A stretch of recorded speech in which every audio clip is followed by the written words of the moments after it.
everyone. Welcome, Father, Son, and Holy Sport Weekly NFL Show. We're here. It's the August 7 edition of G-Man and Team Money, coming to you live here, entertaining you with our take on what's hot in the NFL. Hey, the season starts in 1 month and 1 day on September 8th. Almost there. Are you getting ready, Team Money?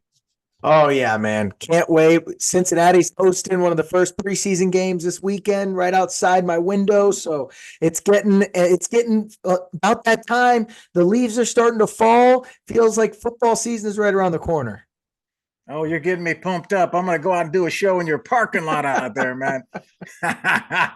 Hey, well, let's talk about this guy behind me, Aiyuk. He's all over the news, man, this week, and he's got one more season left on his rookie contract. He wants to get paid now. He doesn't want to wait. He's set to make 14 million on his rookie contract. Tyreek just made 30 million a year. San Fran supposedly offered him 26. But what do you think, Team Money? Should the 49ers trade Aiyuk?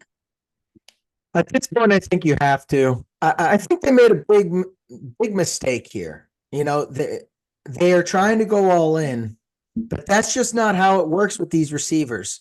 T. Higgins is a special franchise tag kind of guy. He's been injured. He's not been the best player on his own team because Jamar Chase is there. So the franchise tag is okay for him, but this franchise tag stuff doesn't stick a lot of times. Devontae Adams got franchise tagged, got his deal. Other guys have been franchise tagged, gotten deals done.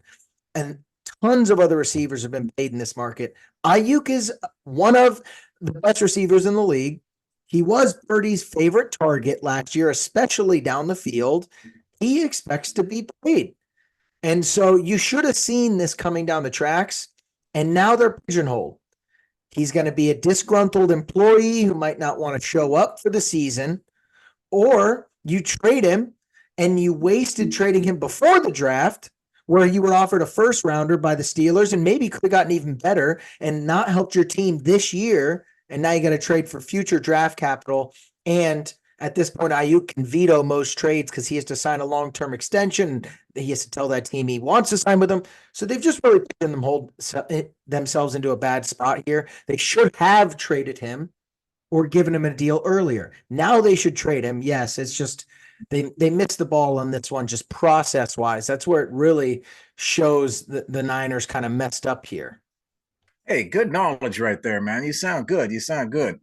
And yeah, I understand New England and Cleveland made him offers. He turned them both down, is what I'm hearing today. That it's not that they offered him more than what San Fran offered, but he does not want to go there. So we're now zeroing on Pittsburgh, which is where he wants to go. Yep. Which would really heat up that AFC Central, man, with the Pittsburgh picking up Aiyuk if that happens. Yeah, that's the rumor right now, that there basically is a deal done. They're just, adding in some filler players here and there potentially. But again, they're not going to get a first. They could have gotten one for Pittsburgh early in this year. They might have been able to get a first and a player. Now they're probably going to get a second, maybe a third and a future pick, and that's not going to help them this year. And, that's where they missed the ball in this one. Good for Aiyuk. I'm not sure it's the best football situation. You kind of got a 1A, 1B thing potentially with George Pickens, so it could get weird. Your quarterback situation's not the best because Russell Wilson's kind of washed and Justin Fields doesn't know how to throw the football. So it's a weird situation to want to go to Pittsburgh. But it looks like it's where it's trending towards right now. Yeah, this is where San Fran has the edge. When you look at that team, the people want to go to it because they know they're going to make the NFC Championship game. They got a good chance of making the Super Bowl. A lot of these receivers and other great players are like, I want to go to a winner. Well, San Fran's got that. They know they have that.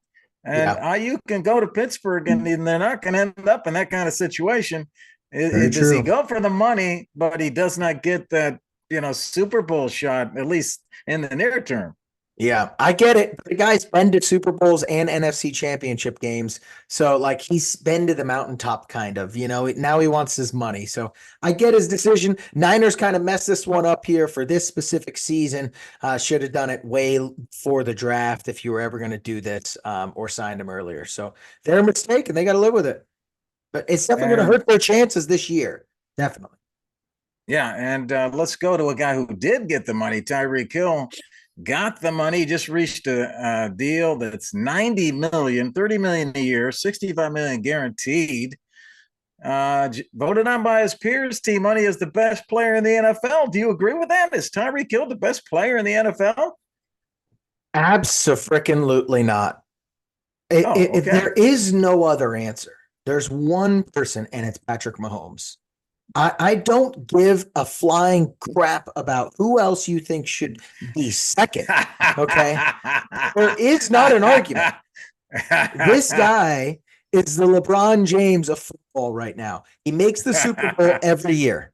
He's like LeBron when he was making all the finals. This guy goes to the Super Bowl and wins most of them. This guy's unbelievable. Maybe the second best, could be eventually the best player ever.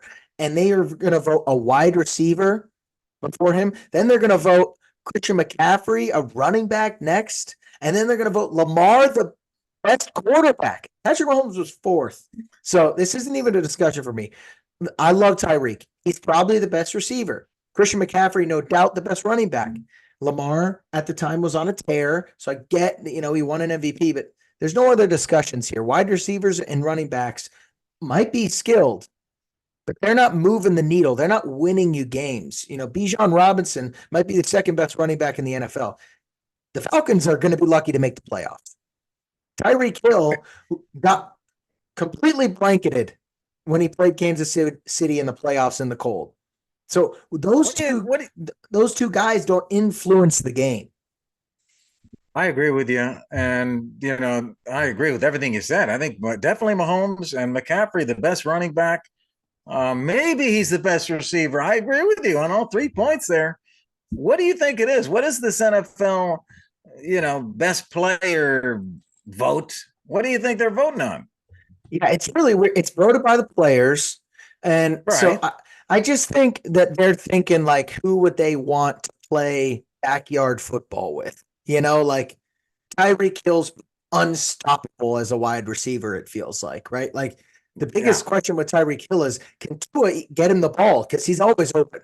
You know, the best thing with Christian McCaffrey is like, is the line going to block enough for them to score enough touchdowns? Because Christian McCaffrey is going to get 1,000 yards a season. No, like those two are elite at what they do. So I get them thinking that like the gap and the importance of the situation of a quarterback.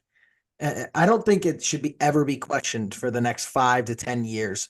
Patrick Mahomes should be number one. Like I see what they're saying. Tyreek Hill's a hell of a football player, but he's not going to win you a Super Bowl.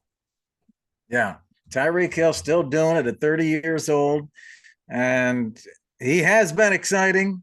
I mean, he was exciting for Kansas City, and he's exciting over there in Miami again. 1,799 receiving yards last year, 13 touchdowns. Justin Jefferson, before he got hurt last year, the year before, he had 1,809 yards. And CD Lamb last year, 1,749. I think those are the top three guys right now in terms of wide receivers. Jefferson missing last year due to hamstring injury. But CD Lamb in this same kind of situation, looking for more cash. He's holding out. He's the same age as Aiyuk, and he's in a similar kind of situation over there at Dallas. He doesn't make much money right now. He just negotiated. I think he's at 14 million. But what do you think about his team money when we look at CD and the Dallas Cowboys? They won that division last year. They snuck in. Philly was in the lead. And the Dallas Cowboys win their last two games. The Eagles lose their last two. And the Dallas Cowboys win the division. Who do you like this year? You like the Cowboys or Eagles to win the NFC East? Oh, it's funny. It changes every year. It's like they haven't won. No one's ever won back to back. It's hilarious. So I'm going to Yeah. continue the trend. I think it's going to be the Eagles. That's going to win this. The Cowboys lost a lot of people. Their best running back right now is a washed Ezekiel Elliott who's tripped over his own feet in like walkthroughs right now. I mean, he's falling to the ground and no one's touching him. Who the heck is the second best receiver on the Cowboys? Brandon Cooks, who was awesome 6 years ago, and then they lost multiple offensive linemen. Their defense is taking a step back. They lost their defensive coordinator, and now they have to pay Micah and they have to pay CD, and they're not going to pay Dak. And there's just all this controversy surrounding this team. I just don't see it going well. Whereas the Eagles didn't lose a lot of people. They added Saquon Barkley. They have they paid Devontae Smith. They paid Saquon. Everyone's kind of happy there. They got this new refreshing feel with the OC and DC that they added in there as well. I like them on the upward trajectory, whereas Cowboys feel like they're headed in the wrong direction right. Yeah, I like your choice there. I would go with the trend too. I'm a trend guy, and you're right. No one's won consecutive titles since 2003, 2004. All that time, no one's won it 2 years in a row. And Dallas won it last year. I'm going with you, man. I'm my early pick because we're still going to make our picks yet. But at this point, I'm going to go Philly to win that division. And Dallas, you're right. Behind Zeke Elliott, here's their depth chart. Zeke Elliott, RB1, Rico Dowdle. I watched him get in the huddle at training camp. He was up to the lineman's knees. Rico Dowdle. And guess who their third running back is? Royce Freeman. Come on, are you kidding me? Yeah. Hey, let's give a shout out to Blue Tees Golf. Go to blueteesgolf.com, find affordable, high quality golf products. Everybody, how's your golf game? Hey, we got you with the coupon code FSHS. Get a 10% discount on your full order. blueteesgolf.com. Hey, Team Money, full preseason opens this week. We got the full slate, man, Thursday through Sunday. And on Saturday at noon, we got Jaden Daniels starting for the Commanders. He's having a good camp in Washington, everyone's reporting. And the Commanders coach, Dan Quinn, said Daniels has earned the right to be QB1 at that preseason opener. What do you think about Jaden Daniels this year? Can he win Rookie of the Year? I definitely think he can. I think this guy is potential to be dynamic. He looks like Lamar Jackson, but he can throw.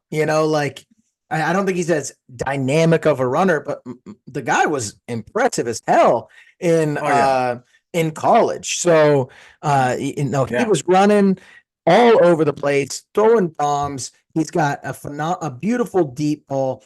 So I think, when you're looking at Rookie of the Year, you're kind of comparing him to Caleb Williams, really. And do you think that, he can beat Caleb Williams' stats? And I think what really could set him apart is that his offense isn't as dynamic as Caleb's. Caleb has Keenan Allen. Caleb has a Roma Dunze that can kind of do a lot, whereas it's almost going to be more impressive if Jaden Daniels does it, and he's going to potentially rush for way more touchdowns.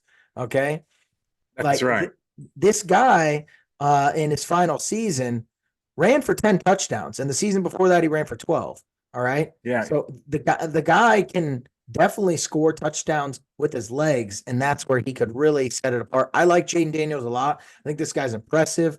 I liked him coming out of LSU. I'm high on him. I just think he's very slim, and so if he can stay healthy, this guy can shock some people at how good he could be. I like him a lot. He can definitely win Rookie of the Year. There's a path to it. Yeah, I agree. And we're going to be making our picks this year, Team Money. Picks like this, Offensive Rookie of the Year. Stay tuned for Father, Son, and Holy Spirit. We're going to give you some picks. Last year, G-Man picked C.J. Stroud as Offensive Rookie of the Year. Won some cash there on C.J. Stroud, pulling that thing home. And G-Man, hey, man, we'll give you a pick this year. I agree. Jaden Daniels is in the hunt with Caleb Williams. I'm looking at the quarterbacks, the rookie quarterbacks. They're really the only two that are starting at quarterback for their team, right? Yeah. There's no other. Bo Nix is going to start for Denver, but they're going to be too bad of a team, for them really to be in contention here. Drake May supposedly not starting. Obviously, Penix is not going to start behind Cousins. So, yeah, those are really the only two guys, unless Bo Nix shocks the world here. Bo Nix came out on the depth chart at number 3. Yeah, I know he'll probably work his way up. The other guy, watch out, a slight little hesitation. Marvin Harrison Jr. could cause some havoc, too. True. We will see what Marvin Harrison Jr. does also. But, hey, let's go and let's talk about one of the coaches that is in the AFC that is trying to get up there and get some things moving in the playoffs. Sean McDermott. I mean, he's been a successful coach for the Bills. He started in 2017. He comes out of the Andy Reid tree. I was going to give you a little quiz there to see if you knew that, T Money. But what do you think about McDermott? I mean, he's had success, and with Josh Allen, they've been a great combination, but they just don't get over that hump. Is he in trouble if he does not have a hot year this year? I definitely think he's in trouble. Right now, you think he's in trouble? He is in trouble. His seat is on fire. Oh, really? I I don't personally know. think if they do not make the playoffs and the AFC is Yeah. stacked, he's Oh, yeah. gone. Like, no questions asked. I think there's a very good chance if they make the playoffs and lose, he's pretty much gone. I think they have to win at least one playoff game for him to be safe, maybe even two. This kind of reminds me of, Andy Reid with the Eagles. He could just never get over that hump. And they're like, man, we just need a breath of fresh air here. We need to reset, bring in a new voice, right? Sean McDermott is a good coach. He clearly can build a program. All right. And he turned the Bills around. Josh Allen's been great, but this team is just not dynamic enough. And they seem to be a lot like Josh Allen, a roller coaster. And a head coach needs to be able to stabilize their team and their QB. And the guy just has no influence on how good his team can be because he can't help Josh Allen as a defensive coordinator. And that's to say the most. I mean, right now, he has the sixth best odds in the NFL of being fired this year, being the first coach fired this year, which just shows you kind of the hot seat that he's on. He's surrounded by Robert Saleh, Matt Eberflus with the Bears, Dennis Allen and the Saints, Brian Daboll and the Giants, and then in the middle of that's Sean McDermott. So you can see that he's on the hot seat by odds makers, right? And the teams he's surrounded by are lower level teams. This guy's definitely on the hot seat, Gare. And if he doesn't make the playoffs, he's gone. Look at Team Money coming up with the odds on who's going to get fired first. I like that, man. That's good. I think out of that list, I don't think he's as hot as you're making him, man. But I do agree. If he loses a playoff game or doesn't make it, he's in trouble. Yeah. But they could do something similar to what they used to do. They've out of his whole run since he's been there, they've only been to one AFC championship game. That's he's got to get up into that AFC championship game, but it's going to be tougher. Because remember, we've got Houston now. They didn't have Houston as a challenger like they have had in the past. There have been like 4 teams that have been in the hunt. Well, now Houston is in there. So it's even tougher for the Bills to get out of this thing. But I think out of that group of guys in hot seat, the guy I think's on the hottest seat is Eberflus in Chicago. They've made a big investment. A lot of excitement. The expectations are so high for the Bears. If he lets down those fans again, that guy's gone. Yeah. Yeah. I mean, I think Saleh too with the Jets is probably gone. There's a lot of guys I expect to be gone this year. Even Brian Daboll, who I think isn't a horrible coach and with the Giants, might be a good spot for him to go to the Bills, take over Josh Allen, who he had a great relationship with, be a more offensive minded head coach. But yeah, I think Buffalo's just sick of always losing to the Chiefs and Bengals. So I get it. If you get to the playoffs, like that's not the expectation when you have one of the best quarterbacks in the league. So got to do better.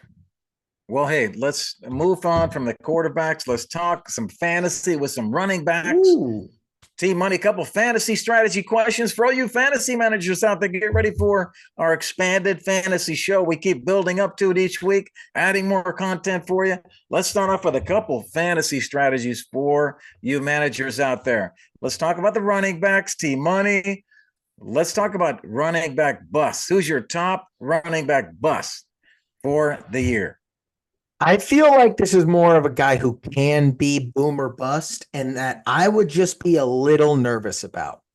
And that's Devon Achane. All right. I think this guy is extremely talented, but he's going off the board as running back 10 right now. And I know his touch, his per touch points that were insane. His points per touch, he was scoring touchdowns, throwing past people. I love this guy coming out of college, but Raheem Mostert is still there. Raheem Mostert had a very, very good season last year. Yeah, he is the lead back. And I believe that that Mike McDaniel even confirmed he's still the lead back right now. And Devon Achane is going to be used more along the lines of like a receiver or a change of pace. I mean, Mostert had 1,000 yards last year, and he had 18 touchdowns on the ground and 3 in the air, 21 touchdowns. This guy is who they're feeding. And not only that, they drafted a highly touted running back in Jalen Wright. So Yeah. this is a crowded backfield, not to mention Jeff Wilson Jr., not a horrible fourth string running back. So these San Francisco guys like their committees. That's number one. They love Yeah. Mostert there. He's the lead back. And Achane is tiny. He is like 5'6", $150 soaking wet. So I'm just worried about his size, his injuries, and that crowded backfield right now. He is a huge bust potential. But if Mostert gets hurt, this guy could be a league winner. I just think there's a big risk here drafting him at running back 10. I agree with your choice there. Good choice. Running back 10 is too high for him, especially of his size. You're right. His size is a big concern. He only played 8 games last year, but in the 8 games, he was RB5, number 5 in the league. When he played in the game, but he only played 8. Yeah. So that's what it is. They think he's going to stay healthy. If he does, that'll be a good call. And you're right. It is a committee. So they're good call, Team Money. I'm going to go to somebody you will not be surprised that I made this pick. He's ranked as RB15. I think it's Josh Jacobs is the boss. I just think that's too high for him. Josh Jacobs in Green Bay. Remember, he had a 400 touch season in 2022, and in 2023 fell off the face of the earth. Just too many touches, and there's proven stats on that. The next year, a guy like that regresses. He was also not effective in breaking tackles. 37th in the NFL, in the whole NFL, 37th in missed tackles, forced per attempt, and 44th in the NFL in yards after contact. So he's not breaking tackles. He's contending with A.J. Dillon. Marshawn Lloyd's a rookie that could play a bigger role. I think he's a shaky, ranked 15 right there for Josh Jacobs. Oh, yeah, that is 100% a great pick. Another boomer bust guy for me that, like, he has Aaron Jones potential, but I believe Eberflus even came out and said he wants to use a committee, and that's already scary enough when you hear the committee word. So I agree with you, G. Good pick there. You said Eberflus. Or LaFleur, sorry. Okay. LaFleur. Hey, let's talk about wide receivers then, Team Money. It looks like we like the running back picks we made. How about wide receiver? Who's your top bust for the last question of the father-son show? All right. Mine is going to be Garrett Wilson. All right. Oh, I think he's being drafted at his ceiling, which I don't like to do. I like to draft guys at their floor. And I'm just not sure how good Aaron Rodgers is going to be. The guy is 41 years old, coming off an Achilles, hasn't thrown for over 300 yards in his last 22 games, Aaron Rodgers. That's not games he didn't play. That's games he's played. All right. So he hasn't been throwing as much. And I just don't love him at 10th overall, wide receiver 7. There's not a lot of talent on that offense to scare defenses. So he's the prime focus. And last year, he was 32nd in points per game. I know maybe the totals might be great, but 32nd in points per game, even with bad quarterback play, what's he move up to 15th? I'm drafting him at the 10th overall pick right now. And that feels like a ceiling to me. And there's a lot of bust potential here with Rodgers' shakiness. So I'm not a fan of Garrett Wilson's price tag right now. He's had 1,000 yards the past 2 years. If he gets to 1,200 yards instead of 1,100 yards, that's not worthy of the 10th overall pick in fantasy football for me. So not as high on Garrett Wilson. I feel like he's being drafted at his ceiling. Yeah. If Aaron Rodgers plays the whole season, could be a good season for Garrett Wilson, but we don't know. And he is definitely the big gun in the receiving core over there in the Jets. Mike Williams came over, but he's a big question mark. He gets injured so much. Yeah. So it's Garrett Wilson is out there, man. He's the receiver for Aaron John DeField.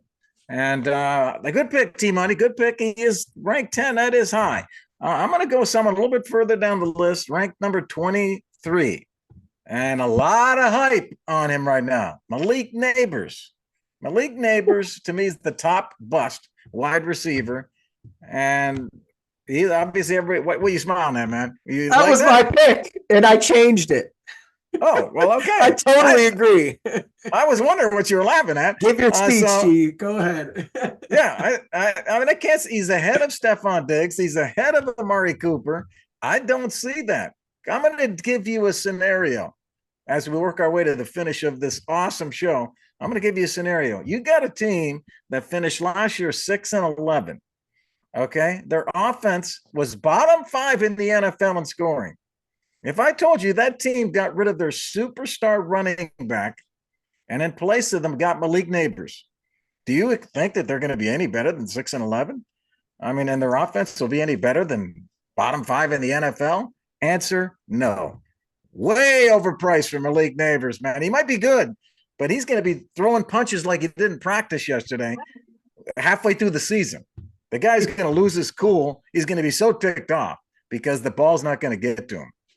Gee, man, I couldn't agree with you more here. He scares me more than anyone. I loved him over Marvin Harrison Jr. coming out of the draft, actually. I thought he had even more potential. And I think the guy is so good, he could maybe get to 1,000 yards just because he's wide open. And Daniel Jones has to throw him the ball every other play. But even still, 1,000 yards, might put him at like what, wide receiver 30? Like we need at his price tag to go 1,300 yards and 100 catches. And I agree with you, G. I just don't see it and especially with Daniel Jones as your quarterback. If you flipped Kirk Cousins and Daniel Jones, give me him at wide receiver 15 all day. But yeah, I agree with you, G. It's that he was literally written down on my notes, and then I changed it to Garrett Wilson because I was like, oh, Malik Neighbors might be too low of a pick to say he's a bust. I'm on your team. Great pick, All right. Hey, well, thank you so much. And thank you all for joining us for the show. Thank you to Blue Tees Golf. Go to blueteesgolf.com and enter our coupon code. That's it for today's show. Father Son loves bringing you the NFL energy. We hope you had fun hanging out with us. And on behalf of T Money, I'm G-Man. See you next week. Peace.